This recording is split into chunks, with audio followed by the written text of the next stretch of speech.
থেমে নেই নেশা জাতীয় দ্রব্যের আটক। রাজ্যের বিভিন্ন প্রান্তে প্রায় প্রতিদিনই চলছে নেশা সামগ্রী আটকের ঘটনা, তারপরও বন্ধ হচ্ছে না কারবার। আবারও এয়ারপোর্ট থানার পুলিশের হাতে বিশাল সাফল্য।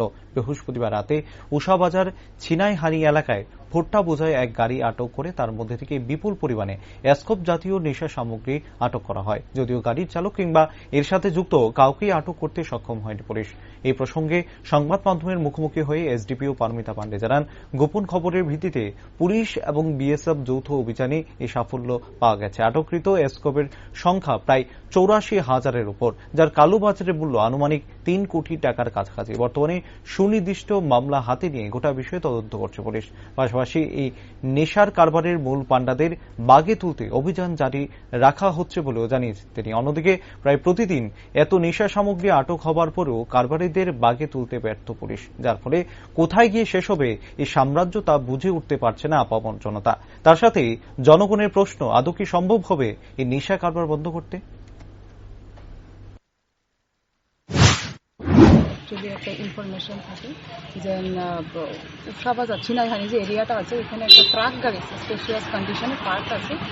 তো এয়ারপোর্ট থানা বিএসএফের সাথে আমরা একটা জয়েন্ট অপারেশন বের হয়। ওসি এয়ারপোর্ট সুমন সিনহার সঙ্গে সঙ্গে আমাদের যে স্টাফ আছে এয়ারপোর্ট থানা, রাত্রিবেলায় আমরা অফিসার নিয়ে সেই জায়গাতে পৌঁছে এবং বিএসএফ জয়েন্ট রেড করে আমরা যখন গাড়িটা সার্চ করা হয়, সাসপিশিয়াসলি গাড়িতে তখন কেউ ছিল না।